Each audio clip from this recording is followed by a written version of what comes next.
Good afternoon, everyone. I hope you're all doing well. Have you ever felt sluggish or drowsy when you have a simple headache? Or have you ever been left feeling helpless when you're super sick, just under the weather, and it just seems like no medicine is working? Sometimes it feels as if that medicine does not work and any other medical applications don't really help either. So today I want to talk a little bit about the history of cannabinoids, more specifically cannabidiol and tetrahydrocannabinol, which are more likely known today as CBD and THC. I only, however, want to focus on the CBD aspect of it. The CBD, however, does have a few uses to it, and I just want to talk about CBD today just to bring awareness to the topic itself and just really get everyone to have an understanding of what it is, just because it does have some medical help purposes, some of which I have personally dealt with myself. So I want to start off by what a cannabinoid is. Most people don't know what that is. And a cannabinoid is actually a chemical from the cannabis plant itself. And there's two kinds of cannabinoids. Like I said, it's CBD and THC. But as we're just focusing on the CBD aspect of it, I really researched and just became aware with CBD in the past 2 or 3 years so far. And I'll tell you about that a little bit later. But today, I just want to talk to you about this one specific cannabinoid, CBD, just to bring awareness to the topic itself and a few of its possible uses. So, the history of CBD itself is very detailed, very extended, but the earliest documented use of cannabinoids themselves dates back to as far as the BC era. The farthest date that I found, I believe, was 2737 BC, when the rich and wealthy used it, the cannabinoids, for things such as memory games, I guess, like memory help, and it really helped with gout. That was a big thing back in the old Egyptian lands and stuff like that, so it really helped with those two things. But in the rise of modern medicine, however, it's not really accepted, for the research of cannabinoids, just because there's a lack of scientific evidence.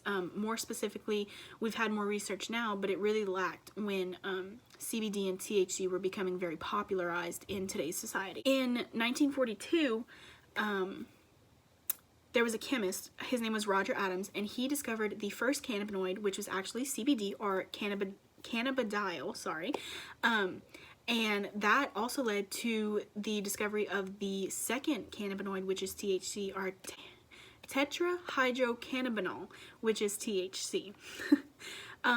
He really wanted to pinpoint which one caused euphoric effects and which ones didn't have any euphoric effects at all, but he wasn't quite sure about that. So some 20 or so years later, in 1964, there was another researcher. His name was Dr. Raphael Malcolm. He identified the stereochemistry of both cannabinoids, and he discovered that THC was in fact the cannabinoid that caused euphoric effects. Therefore, that disassociated CBD as being a mind-altering compound. So in the most recent years, in 1996, when California was the first state to pass the law that medicinal marijuana would be legal, a few other states followed, and as we all know today, most of the other states followed as well.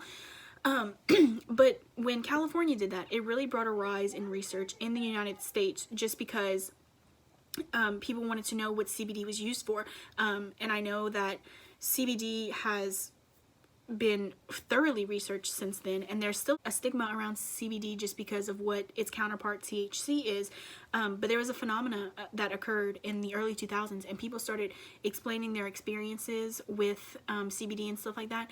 So for the history, all the uses and research that has come from it, it really fueled support and awareness for the use of CBD.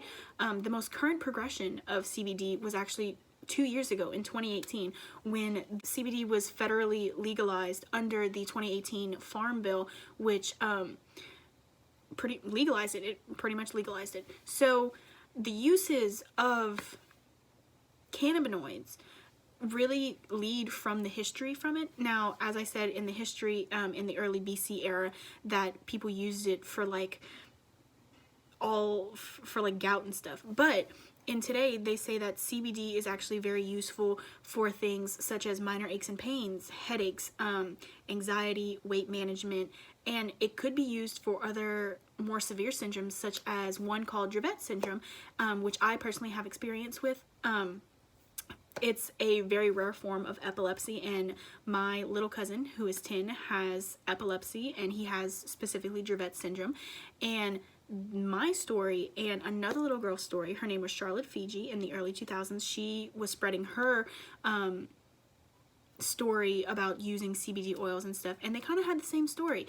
And in her story, she used to have 300 seizures per week. That's a lot of seizures in a week. So when she started using CBD, because they realized that medical help wasn't really helping them at all, she went from having 300 seizures a week and then using CBD, and she only went from having 2 to 3 seizures a month.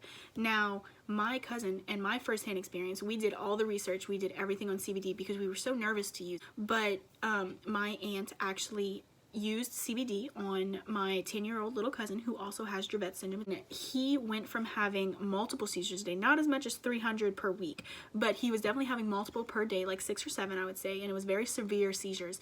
And he ended up having 2 to 3 seizures a year, when that is absolutely phenomenal. From a week to a year, that's a big difference, that's a big gap, and it really seemed to help him. In conclusion, the cannabinoid CBD has really gone through just a rich and just a rough history of what it is to be known today as, and I think bringing awareness to the use of CBD oils, other capsules, stuff like that, and the possible therapeutic effects that it could have on things such as minor aches and pains, anxiety, and even major illnesses such as epilepsy and Dravet syndrome.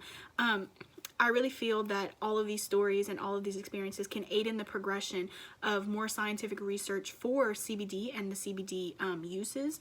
And even though some might oppose CBD just because of the knowledge that THC has behind it, becoming aware of this can be really useful, and seeing firsthand how the perception from when we first started this research to when humans is still ongoing research and stuff like that, but seeing how the perception of CBD has changed through the research and through the uses and what it could be done, what it could be used for, it can really be beneficial for the future of scientific research of CBD. And I just wanted to talk a little bit about that today, just because CBD has really helped some people in my life, and it could help some people in yours. But in conclusion, I just wanted to talk to you today about the history of cannabinoids, more specifically CBD, and I also wanted to tell you about the possible uses for CBD, which can be used for the minor stuff and the major stuff. But I really just wanted to bring awareness to this topic, and I really hope some of you do further research and do further your knowledge on this, and see how the uses have been changing throughout history and stuff like that.